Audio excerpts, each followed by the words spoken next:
பரிசுத்த நாமத்திற்கு மகிமை உண்டாவதாக. இந்த 15வது நாள் கூட்டத்துக்கு வந்திருக்கிற உங்கள் யாவரையும் கர்த்தர் ஆசீர்வதிப்பாராக. இந்த 21 நாள் அளவும் கிறிஸ்துவின் மரணத்தில் சம்பந்தப்பட்டவர்களை குறித்து நாம் தியானித்து கொண்டு வருகிறோம். நேற்று தினத்தில் மனம் திரும்பின வலது பக்கத்தில் இருந்த மனம் திரும்பின கல்லனுடைய ஜெபம் உடனே கேட்கப்பட்டு பரதேசிக்கு போனதான ஒரு 7 காரணத்தை குறித்து நம்ம தியானித்தோம். இன்றைக்கு சீமோன் பேதுருவை குறித்து தியானிக்க போகிறோம். இவர் எப்படி கர்த்தரை பின்பற்றினார், யார் இவரை முதல்ல கர்த்தரிடத்தில் கொண்டு போனாங்க என்பதையும், பிற்பாடு எங்கெங்கே இவருடைய ஊழியம் செய்து கடைசியாக இவருடைய இரத்த சாட்சியை குறித்து நம்ம பார்க்க போகிறோம். ஆகவே கர்த்தருடைய பிள்ளைங்க கவனமாக கேளுங்க. யோவான் சுவிசேஷ புத்தகம் 1ஆம் அதிகாரம் 44ஆம் வசனத்தை வாசிக்கலாமா?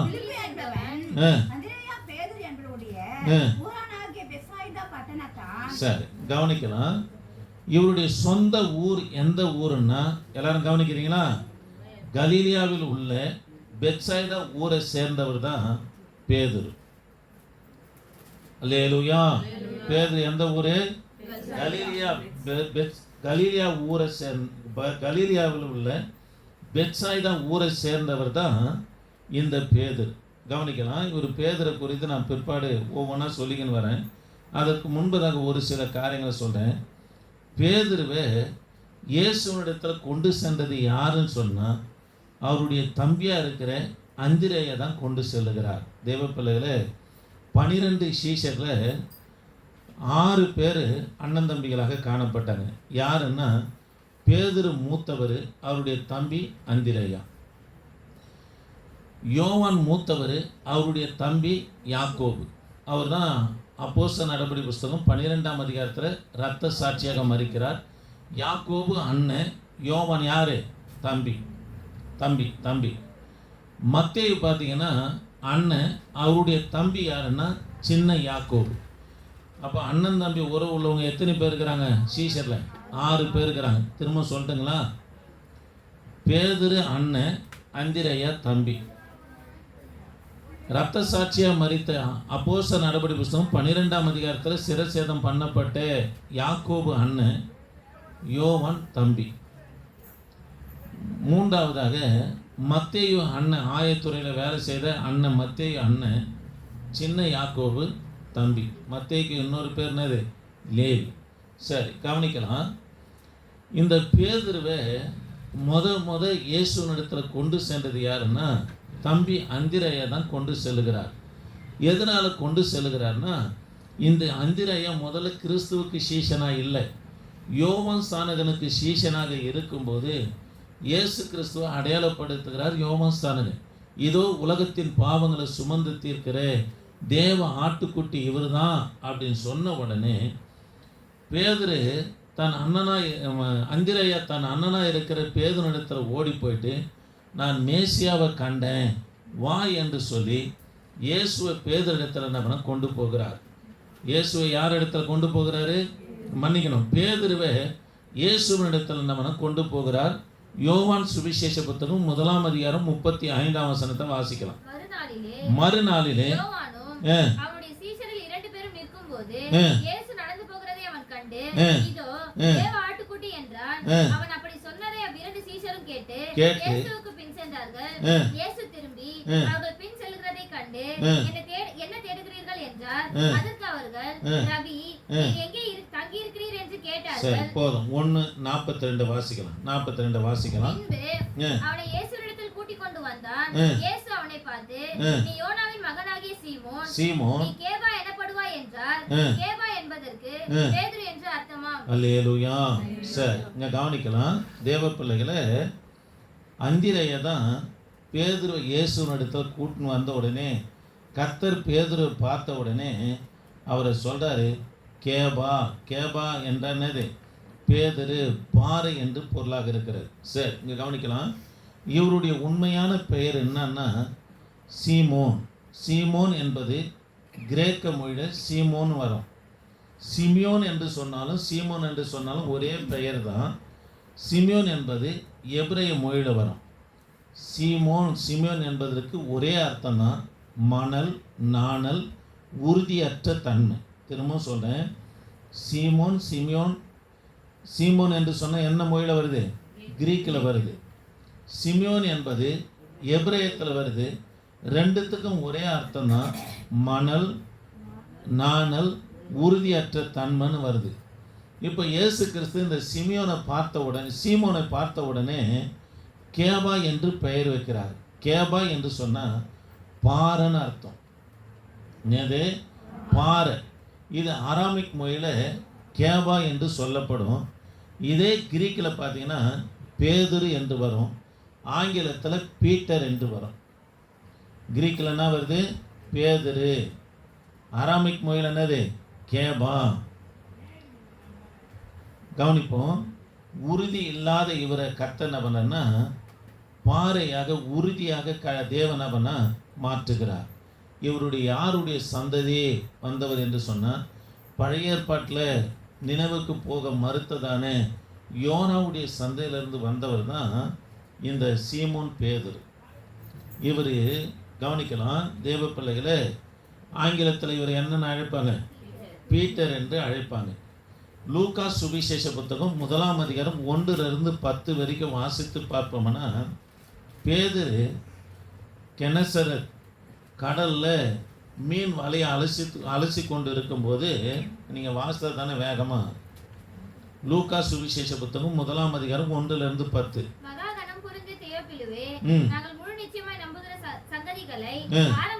சரி சரி, இங்கே கவனிங்க, நான் சொல்லும் போது வாசிங்க. இப்போ கெனசரத் கடலில் இவர் என்ன பண்ணார்னா, கடல் கரையில் வலையை பழுது பார்த்து கொண்டு இருக்கும்போது ஆண்டவர் சொல்கிறார், வலையை அலசி கொண்டு இருக்கும்போது ஆண்டவர் சொல்கிறார், பேதுருடைய படகு மேலே ஏறி ஜனங்களுக்கு கர்த்தனவனை பிரசங்கம் பண்ணுறார். பிரசங்கம் பண்ணி முடித்த பிற்பாடு பேதுருவை பார்த்து சொல்கிறார், பேதுருவே வலையை ஆழ்த்து கொண்டு போய் என்ன பண்ணு போடுன்னு சொன்ன உடனே அதுக்கு பேதுரு சொல்கிறாரு, ராம் முழுவதும் பிரயாசப்பட்டு ஒன்றும் அகப்படுறியே, ஆகவே உங்களுடைய வார்த்தையின்படி போடுகிறேன்னு சொல்லி போட்டார். வலை கிழிந்து போகத்தக்கதான மீன் கிடைச்ச உடனே பேதுரு உடனே சொல்லுகிறார், ஆண்டவரே என்னை விட்டு போய்விடும், நான் பாவியான மனுஷன் என்று சொன்ன உடனே கவனிக்கலாம். இப்போ முழு நேர ஊழியத்துக்கு பேதுரு அழைக்கிறார் பாருங்க. கவனிங்க, பேதுரை பார்த்து சொல்கிறார், எப்போ தன்னை பாவி ஒன்றும் இல்லைன்னு ஒப்புக்கொள்கிறாங்களோ அவங்கள தான் கர்த்தர் தமது விருப்பத்தை அவங்களுக்குள்ளே நிறைவேற்றுவார்.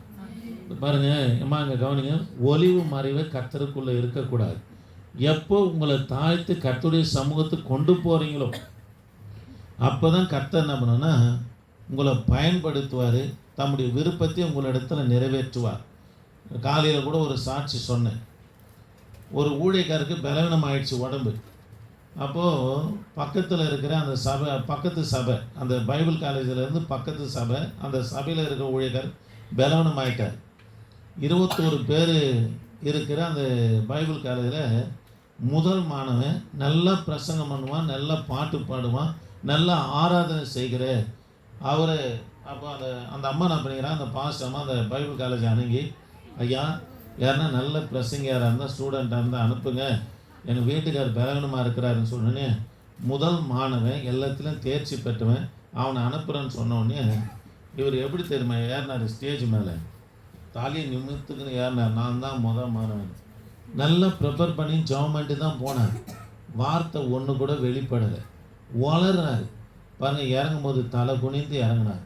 அதுக்கு அந்த பாசாமா சொன்னாங்க, எப்பா ஏறும்போது உன்னை தாழ்த்தி ஏறி இருப்பேன், நான் தலை வணங்கி ஏறி இருப்பேனா, நீ இறங்கும் போது எப்படி இறங்கியிருப்பேன், கம்பீரத்தோடு இறங்கியிருப்பேன்னா. தேவ பிள்ளைகளை, இவர் தன்னை தாழ்த்தினார், தன்னை பாவி என்று ஒப்புக்கொண்டார். முழு நேரத்து ஊழியத்துக்கு வராரு. என்னை பின்பற்றி வா, இன்று முதல் உன்னை என்ன பண்ணுவேன், மனுஷனை பிடிக்கிறவனா மாற்றுவேன் என்று கர்த்தர் இவர் சொல்கிறார். அல்லேலூயா.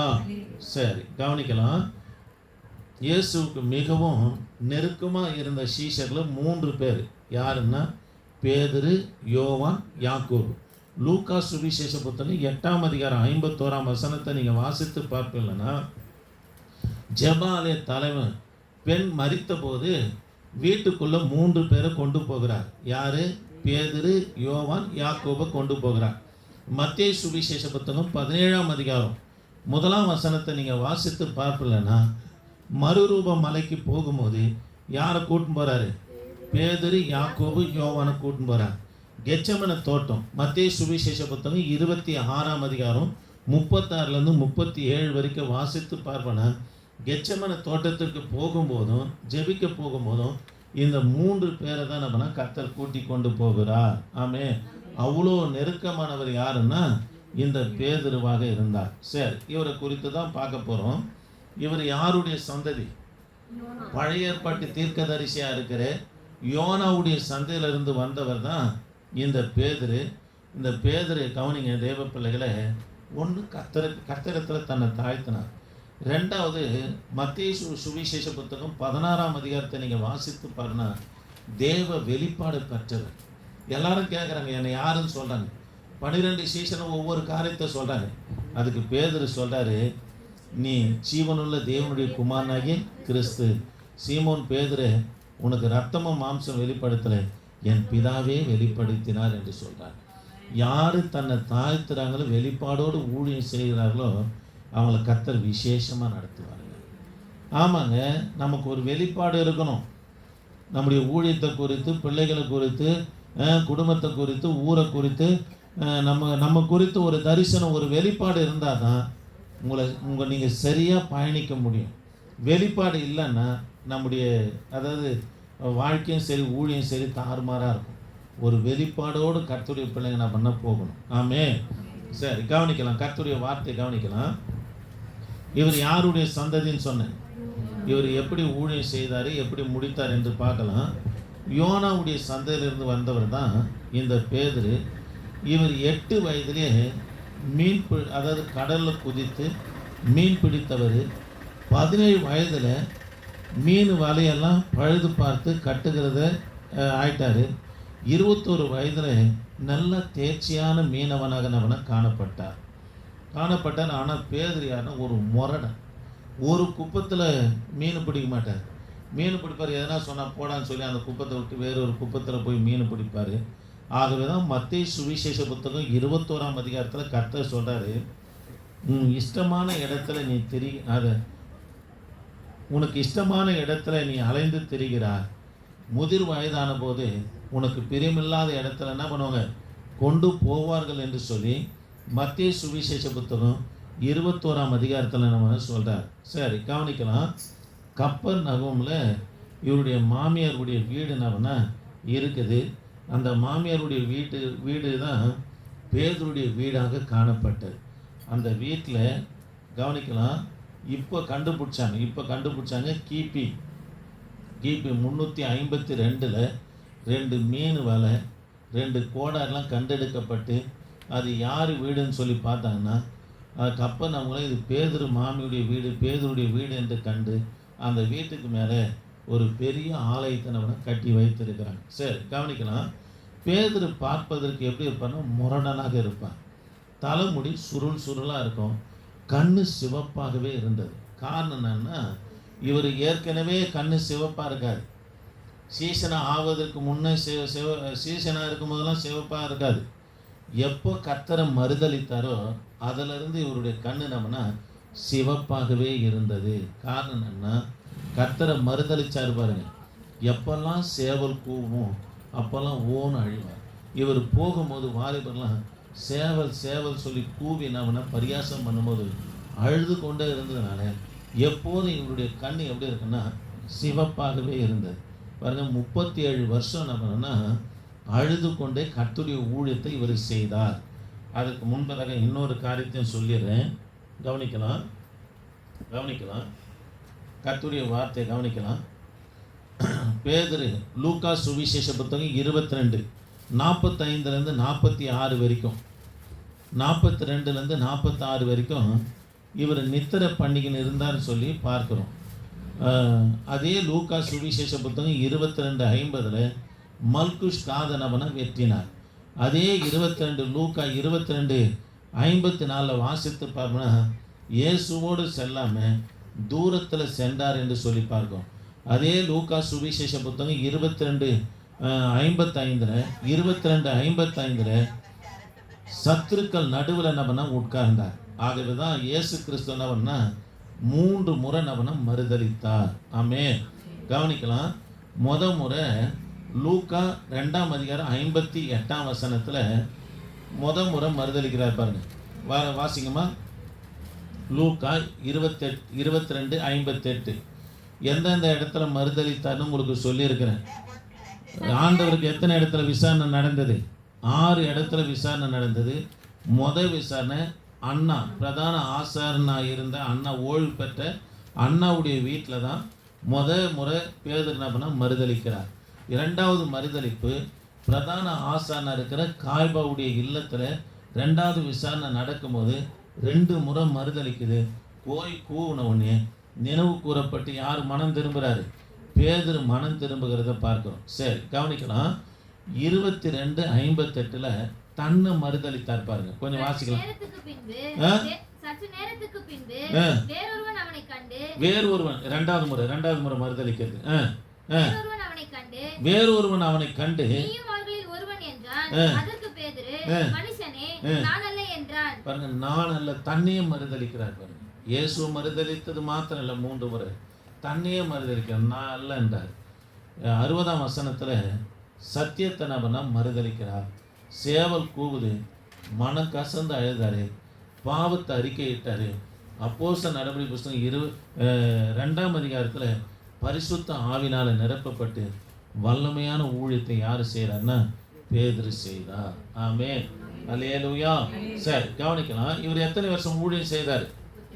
37 வருஷம் அழுது கொண்டே ஊழியம் செய்தார். எங்கெங்க நான் சொல்லிக்கின்னு போகிறேன், நமக்கு நேரம் எழுதி போகிறதுக்கு. எருசலேமில் அப்போஸ்தலர் நடபடி புஸ்தகம் 4ஆம் அதிகாரத்திலேருந்து 12ஆம் அதிகாரம் வரைக்கும் எருசலேமில் ஊழியம் செய்கிறார். அப்போஸ்தலர் நடபடி புஸ்தகம் கவனிக்கிறீங்களா? 4ஆம் அதிகாரத்திலேருந்து 12ஆம் அதிகாரம் வரைக்கும் எங்கே ஊழியம் செய்கிறாரு? எருசலேமில் ஊழியம் செய்கிறார். அதுக்கு பிற்பாடு மார்க்கை கூட்டி கொண்டு வாசிக்கணும். 1 கொரிந்தியர் 1ஆம் அதிகாரம் 12ஆம் வசனம். 1 கொரிந்தியர் இப்போ எங்கெங்கெல்லாம் ஒரு ஊழியம் செய்துன்னு போனார்னு சொல்லி ரத்த சாட்சியோடு நம்ம முடிக்க போகிறோம். கவனிங்க. 1 கொரிந்தியர் 1ஆம் அதிகாரம் 12ஆம் வசனம். உங்களில் சிலர்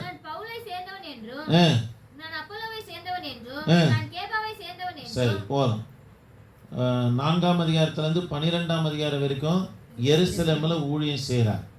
அதுக்கு பிற்பாடு மார்க்கை கூட்டிக்கின்னு எங்கே புறப்பட்டு போகிறாரு? கொரிந்து பட்டணத்தில் போயிட்டு ஊழியம் செய்து அங்கே இவருக்கு ஒரு ரசிகர் மண்டபம் உண்டாகுது. சபை 4ஆக பிரியுது.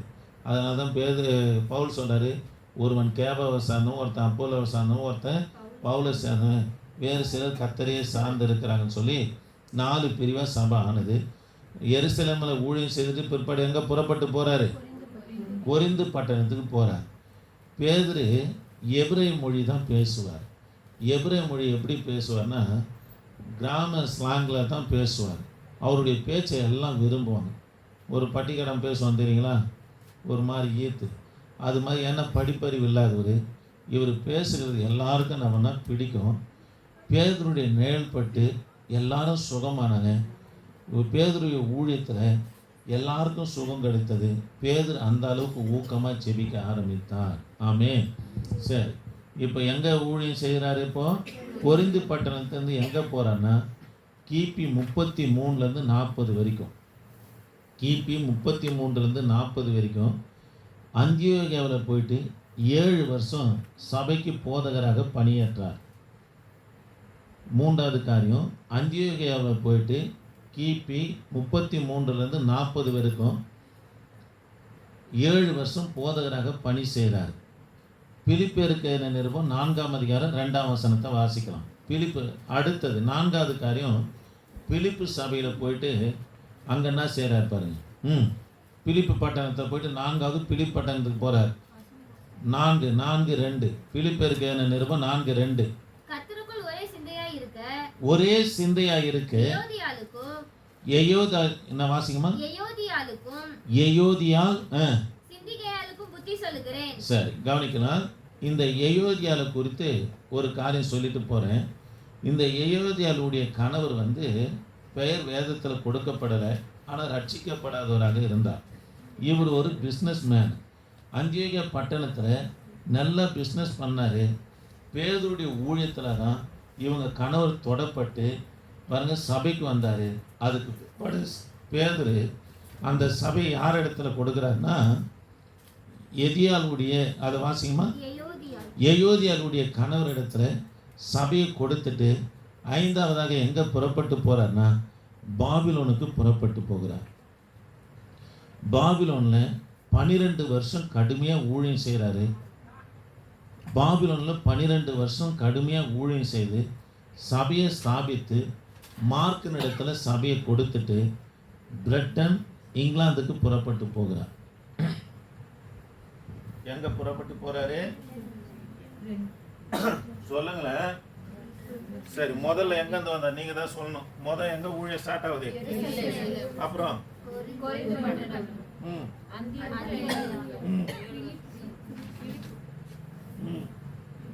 முடிச்சா பிலிப் பட்டணத்துக்கு அடுத்து எங்க போறாரு? பாபிலோனுக்கு புறப்பட்டு போறார். அங்க எத்தனை வருஷம் ஊழியம் செய்றாரு?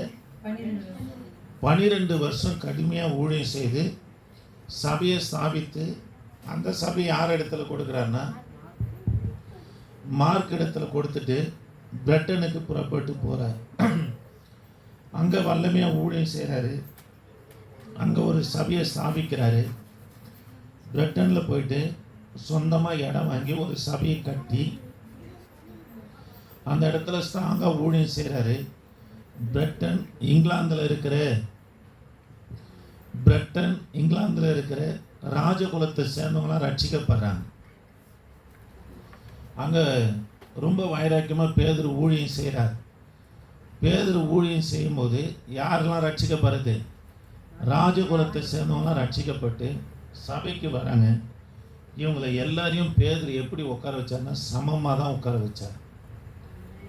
நான் ஒரு சபைக்கு போனேங்க. ஒரு மார்வடி ரட்சிக்கப்பட்டு சபைக்கு வராரு. நல்லா சபைக்கு உதவி செய்கிறார், நல்லது தான்.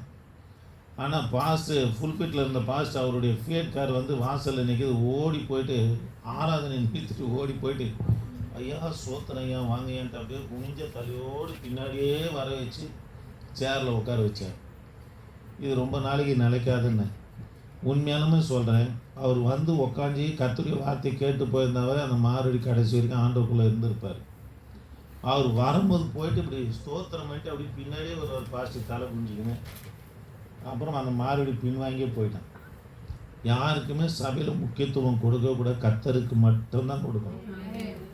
இது என் ஊழியத்தில் கூட பார்த்துருக்கேன். யாரை கொஞ்சம் தூக்கணுமோ அது தலைக்கு மேலே ஏறி உட்காந்து பின்வாங்கி போயிடுங்க.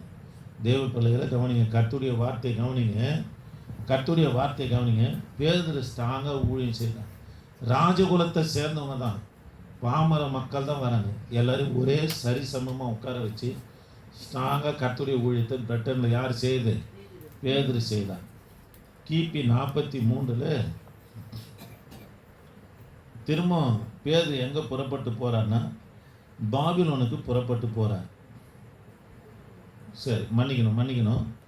அங்கே பிரிட்டனில் சபையை நடத்திட்டு எங்கே புறப்பட்டு வரேன்னா கிபி 43 ரோமாபுரிக்கு புறப்பட்டு வராரு. ரோமருடைய ஆதிக்கம் அதிகமாக இருக்குது. சபை பிரச்சனைக்குள்ளாக புறப்பட்டு போகுது. எல்லா சபையும் ரோம் அரசாங்கம் துன்பப்படுத்துகிறாங்க. போராட்டமாக இருக்குது. இதனால் திரும்பி எங்கே போயிட்டாருன்னா ரோமாபுரிக்கு வந்து திரும்ப எங்கே போயிட்டார்? பாபிலோனுக்கு போயிட்டு 1 பேதுரு 5ஆம் அதிகாரம் 13ஆம் வசனம் 1 பேதுரு 5ஆம் அதிகாரம் 13ஆம் வசனத்தில் அங்கே மார்க்கு சந்தித்து மார்க்கு திரும்பவும் என்ன பண்ணனா 1 பேதுரு நிருபத்தை என்ன பண்ண அங்கேருந்து தான் எழுதுகிறார். ரோமாபுரிக்கு வந்து திரும்ப எங்கே போயிட்டாரு? பாபிலோனுக்கு போயிட்டு அங்கே தான் 1 பேதுரு நிருபம் வாசிங்களேன். சபையும் சரி கவனிக்கலாம். இப்போ எங்கே எழுதுறாரு? முதலாம் நிருபத்தை 1 பேதுரு பாபிலோனில் எழுதுறாங்க. கிபி 67 பாபிலோனை விட்டு திரும்ப ரோமாபுரிக்கு புறப்பட்டு வரார். நீரோ மன்னன் அப்போ ஆட்சியில் இருக்கிறார். நீரோ மன்னன் தான் பவுலையும் சிரசேதம் பண்ணவர், பேதுரையும் சிலுவையில் அரைஞ்சவர் யாருன்னா நீரோ மன்னன் தான். கிபி 67 பாபிலோனை விட்டு ரோமாபுரிக்கு வராரு. ரோமாபுரிக்கு வந்தவுடனே நீரோ மன்னன் உன்னை தேடுகிறான் என்று பேதுருக்கு சொன்னது போல கெச்சமன தோட்டத்தில் எப்படி பயம் வந்து ஓடினாரோ அதே போல் கவனிக்கலாம். ரோமாபுரியிலிருந்து புறப்பட்டு ஓடியாராரு, எருசலேமை நோக்கி ஓடியாராரு. எங்கே ஓடியாருன்னா ஜான் மார்க்கு மேல் வீட்டில் கூடி ஜெபிப்பாங்க இல்லையா, அந்த இடத்துக்கு பயந்து ஓடியாராரு. ரோமாபுரியில் உன்னை தேடுறாங்க, நீரோ மன்னன் உன்னை தேடுறான், சவுலை சிரசேதம் பண்ணிட்டாங்க அப்படின்னு சொன்னோன்னு பயந்து ஓடியாராரு. ஓடியாரும்போது நடக்கிற சம்பவம் என்னன்னா கவனிங்க. எருசலேமை நோக்கி ஓடியாரும்போது அப்பியாபுரம் என்ற ஒரு இடத்துக்கு வரார். வரும்போது இயேசு கிறிஸ்து சிலுவையை சுமந்து கொண்டு போகிறார். போகிற காட்சியை பார்க்குறார். பார்த்த உடனே ஆண்டவரே எங்கே போகிறீர் என்று சொல்லி இவர் கேட்குறார். நீ தான் பேதுருவே, என்னை சிலுவையில் அறைய போகிறிய, அதனால தான் நான் சிலுவையை சுமந்து கொண்டு போகிறேன்னு சொல்கிறார். தேவ பிள்ளைகளே, எபிரேயருக்கு எழுதின நிருபம் 6ஆம் அதிகாரத்தை நீங்கள் வாசித்து பார்ப்பீங்கன்னா, ஒருவன் சத்தியத்தை அறிந்து மனப்பூர்வமாக பாவம் செய்வானா அவன் திரும்ப யாரை சிலுவையில் அறைகிறானா, கிறிஸ்துவ சிலுவையில் அறைகிறான் என்று சொல்லி யூத ரபிக்கள் பேசுவாங்க. இதை தான் கர்த்தர் சொல்கிறாரு, என்னை நீ என்ன பண்ணுற, திரும்பவும் சிலுவையில் அறைய போகிறியே அப்படின்னு சொன்னோடனே பேதுரு அங்கே கீழே விழுந்து புரண்டு மனம் கசந்து அழுது திரும்ப எங்கே புறப்பட்டு போகிறான்னா எருசலேமுக்கு வரல, ரோமாபுரிக்கு புறப்பட்டு போகிறான். ரோமாபுரிக்கு புறப்பட்டு போனோடனே பேதுரை பிடித்து வீட்டு காவலில் வைக்கிறாங்க. 9 மாதம் வீட்டு காவலில் இருக்கிறார். அப்போ தான் 2 பேதுரு 1ஆம் அதிகாரம் 13லேருந்து 14 வரைக்கும் வாசிக்கலாமா? 2 பேதுரு 1ஆம் அதிகாரம் 13லேருந்து 16. நம்முடைய கர்த்தராகிய இயேசு கிறிஸ்து எனக்கு அறிவித்தபடி நான் என் கூடாரத்தை விட்டு போவது சீக்கிரத்தில் நேரிடும் என்று அறிந்தேன். 2 பேதுரு எங்க எழுதுறாரு? ரோமாபுரி சிறைச்சாலையில இருந்து தான், வீட்டு காவலில் இருந்து தான் பேதுரு எழுதுறார். 1 பேதுரு எங்க இருந்து எழுதுறாரு? பாபிலோன் சபையில இருந்து எழுதுறார். 2 பேதுரு எங்க இருந்து எழுதுறாருன்னா வீட்டு காவலில் இருந்து எழுதுகிறார். ஆமென். வாசிக்குமா? நம்முடைய கர்த்தராகிய இயேசு கிறிஸ்து எனக்கு அறிவித்தபடி நான் என் கூடாரத்தை விட்டு போவது. என் கூடாரத்து கர்த்தர் என்னன்னு அறிவிச்சாரு? நீ வாலிபனா இருக்கிற நாட்கள் உனக்கு இஷ்டமான இடத்துல திரியறப்பா, நீர் முதிர் வயதன் ஆனபோது நீ கையை நீட்டுவ, வேறொரு வஸ்திரத்தை கட்டுவான்னு சொல்கிறார். கவனிங்க, ஒருவனை ரோம் அரசாங்கம் சிலுவையில் அறையும் போதோ அல்லது கொலை செய்யும் போதோ என்ன செய்வாங்கன்னா, இவங்க கட்ட மாட்டாங்க அறைய இவங்க கையை நீட்டுவாங்க. வேறொரு வந்து என்ன பண்ணுவான்னா 2 கையை முன்னாடி பார்த்த மாதிரி நீட்டுவாங்க. வேறொரு என்ன பண்ண அறையை கட்டுவான். அல்லேலூயா. சரி, இதுதான் இங்க நடக்குது. ஆண்டவர் சொன்னது நடக்குது. வாசிங்கம்மா. என் கூடாரத்தை விட்டு போவது சீக்கிரத்தில் நேரிடும் என்று அறிந்து சீக்கிரம் இந்த கூடாரத்தில் நான் இருக்கும் அளவும் உங்களை நினைப்பூட்டி எழுப்பி விடுவது நியாயம் என்று எண்ணுகிறேன். சரி, கவனிக்கலாம். எத்தனை மாசம் அங்க இருக்கிறாரு வீட்டு காவல்ல? 9 மாசம் இருக்கிறார். அந்த வீட்டு காவல்ல 47 கைதிகள் இருந்தாங்க, 2 சிறை அதிகாரிகள் இருந்தாங்க. இந்த 9 மாசத்துல இந்த 9 மாசத்துல 47 கைதிகளுக்கும் 2 சிறை அதிகாரிகளுக்கும்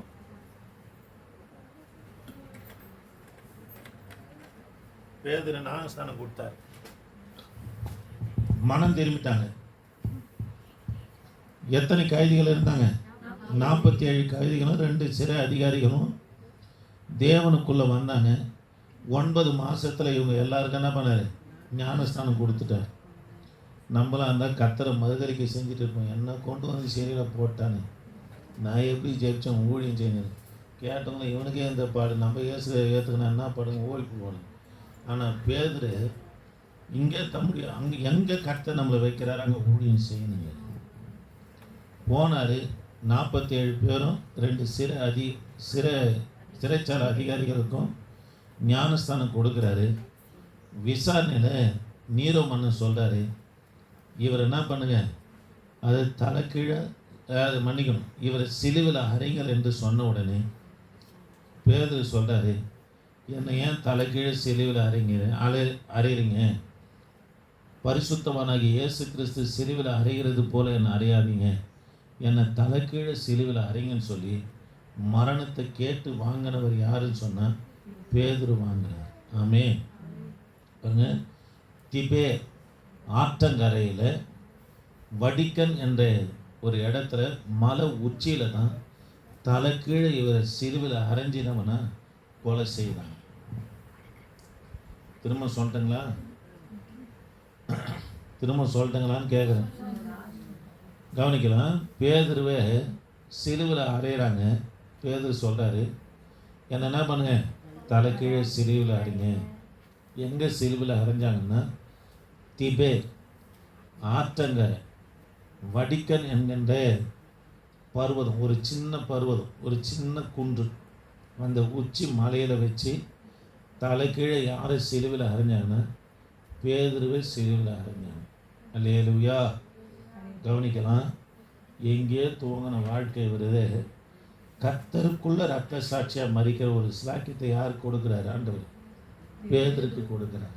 தேவ பிள்ளைகளை கவனிங்க. பேதுரு மூலிமா கற்றுக்கொள்ள வேண்டிய காரியம் என்னன்னா, ஒன்று கவனிங்க, நம்மளை ஒப்புக்கொள்ளணும். ஆண்டவரே, நான் பாவி, நான் துரோகி, நான் இப்பேற்பட்டவன் என்று உங்களை அறிக்கை செய்து கர்த்தரிடத்தில் ஒப்பு கொடுக்கும்போது, காலம் ஃபுல்லாக அறிக்கை செஞ்சுன்னு இருக்கக்கூடாது. அறிக்கை செய்து உங்களை கர்த்தரிடத்தில் ஒப்பு கொடுக்கும்போது கர்த்தர் தமது விருப்பத்தை நோக்கத்தை உங்களுக்குள்ளே நிறைவேற்றுவார். ஆமென். அல்லேலூயா. ரெண்டாவது, தேவ பிள்ளைகளை 3 முறை மறுதளிச்சாரு. மனம் கசந்து நம்மனா இவர் கர்த்தரிடத்தில் நம்மனா திரும்பினாரா? பாருங்க. மூன்றாவது காரியம், அந்த அப்பியாபுரம் என்ற இடத்துக்கு வந்த உடனே இயேசு கிறிஸ்து சிலுவை சுமந்துக்குன்னு போன உடனே எங்கப்பா போகிறேன்னு கேட்குறேன். நீ தான் சிலுவையில் அறைய போகிற. கர்த்தருக்கு தன்னை திரும்ப ஒப்பு கொடுத்து ரோமாபுரிக்கு புறப்பட்டு போகிறேன். ரோமாபுரிக்கு இவர் போன காரணம் என்னன்னா, அங்கே எத்தனை பேர் ஞானஸ்தானம் எடுக்கிறாங்க? 49 பேர் ஞானஸ்தானம் எடுக்கிறாங்க. பாருங்க, கர்த்தர் நம்மளை எங்கே கொண்டு போகிறாரோ அங்கே அவருடைய விருப்பத்தை நிறைவேற்றணும். எனக்கு ஏன் இந்த பிரச்சனை, ஏன் இந்த பாடு, ஏன் இந்த போராட்டம் நினைக்காது. இதில் கர்த்தர் நமக்கு என்ன கற்றுத்தராரு? இதில் கர்த்தர் நம்மளை எந்த பாதையில் நடத்தின்னு போகிறார்? என்னை கொண்டு இந்த இடத்துல என்ன செய்ய போகிறாருன்னு சொல்லி தேவனுடைய பிள்ளைங்க ஆண்டவரை நோக்கி பார்க்கணும். அல்லேலூயா. பாருங்க, உங்களுக்கு சொல்கிறேன். ராமச்சந்திரன் ஹாஸ்பிட்டலில் நடந்த ஒரு சம்பவம். ஒரு டாக்டர் கர்த்தரை அறிந்தவர், இயேசு ஏற்றுக்கலை, ஆனால் கர்த்தரை இயேசுன்னு தெரியும். அந்த ஊழியக்காருக்கு அப்பண்டிஸ் ஆப்ரேஷன் பண்ணணும். எல்லாம் முடிவாயிடுச்சு. நாளைக்கு ஆப்ரேஷன், இன்றைக்கி பண்ண போகிறாங்க. அந்த கிறிஸ்துவை ஏற்றுக்கொள்ள இயேசு தான் உண்மையான தெய்வம் சொல்லி நம்பிக்கை நிற்கிறார். அந்த டாக்டர் சொன்னார், ஐயா, நான் பணம் தரேன், ஆப்ரேஷனுக்கு தேவையான பணத்தையும் தரேன், செலவுக்கு தேவையான பணத்தையும் தரேன், வேறு எங்கன்னா போய் ராமச்சந்திரன் ஹாஸ்பிட்டலில் விட்டு போய் ஆப்ரேஷன் பண்ணிங்க, நீங்கள் ஒரு பரிசுத்தமாக உங்கள் மேலே என் கத்தி படக்கூடாதுன்னார். அதுக்கு இந்த பாஸ்டர், ஆண்டவரே, நான் ஏன் ஊழியம் செய்யாமல் ஒரு 15 நாள் இங்கே இருக்கிறேன்னு நான் முறுமுறுத்துக்கின்னு இருந்தேன். என்னை இதுக்காக தான் நீங்கள் கொண்டு வந்தீங்களா என்னன்னு தெரியல. என் மேலே கத்தி பட நீங்கள் விரும்பலைன்னா கர்த்தரும் அதை அங்கீகரிக்க மாட்டார். எனக்கு ஆப்ரேஷனுக்கு பணமே தேவையில்லப்பா அப்படின்னு சொல்லி புறப்பட்டு போயிட்டார். இன்னார வரைக்கும் அப்பண்டிஸ் ஆப்ரேஷனே பண்ணல. கர்த்தர் பரிபூர்ண சுகத்தை கொடுத்தார். கவனிங்க. அதுக்கு பிற்பாடு அந்த பாஸ்டர், அந்த டாக்டர் கேள்விப்பட்டுக்கிறார், அவருக்கு ஆப்ரேஷன் நடந்ததா பண்ணுனாங்க. இவர் வாங்க போயிட்டார் காசுலாம். நீ ஏன் கத்தி வைக்கிற, கர்த்தர் அதை அனுமதிக்கலன்னு அர்த்தம் பண்ணிட்டு போயிட்டார். ஆப்ரேஷன் அப்பண்டிஸ் கொஞ்சம் அந்த வால் தேவையில்லாத வால், அது குடலில் இருக்குது. தாய் வயிற்றில் இருக்கும்போது பால் ஆகாரம்லாம் அது வழியாக தான், அம்மா சாப்பிட்ற ஆகாரம்லாம் எது வழியாக போகும்? அந்த தொப்புள் கொடி வழியாக தான் போகும். அது கட் பண்ணோடனே அது உள்ளே ஒரு ஓரமாக நின்று அது தேவையில்லாது அதுதான் வீங்கி இன்ஃபெக்ஷன் ஆகும்போது தான் அதான் அப்பண்டிஸ். அப்படி தான் அதுதான் அப்பண்டிஸ். இப்போ அது வெச்சிடும், அதை கட் பண்ணி எடுத்துடணும். இருந்தாலும் நல்லா இருந்தால் விட்டுடலாம். அது இன்ஃபெக்ஷன் ஆகி அது பிடிச்சாலும் அதை கட் பண்ணி தான் எடுக்கணும். ஆனால் இவர் செய்யவே இல்லை. கர்த்தர் எனக்கு சுகம் தருவான்னு வந்துட்டார். இதை கேள்விப்பட்டு அந்த டாக்டர் ரட்சிக்கப்பட்டு நாசம் எடுத்தார். நான் கர்த்தர் நம்மளை எங்கே எப்படி கொண்டு போகிறாரோ அந்த இடத்துல கர்த்தர் என்ன செய்ய போகிறார் என்று சொல்லி தேவனுக்காக நம்ம செய்து முடிக்கணும். இவர் போலன்னா ரோமாபுரி சிறைச்சாலைக்கு அங்கே 49 பேர் ஞானஸ்நானம் கொடுத்துருக்க முடியுமா? 3வது படியில் என் தகப்பனே நாங்கள் உம்மை துதிக்கிறோம். வந்ததான ஒவ்வொரு பிள்ளைகளுக்காக ஸ்தோத்திரம். இந்த கான்ஃபரன்ஸ் லைனில் இருக்கிற பிள்ளைகளுக்காக ஸ்தோத்திரம். யூடியூப்பில் கேட்குற பிள்ளைகளுக்காக ஸ்தோத்திரம். ஆசீர்வதிங்க. ஏசுநாமத்தில் ஜெபிக்க நல்ல பிதாவே. என் ஆத்துமாவே கர்த்தரை ஸ்தோத்திரி.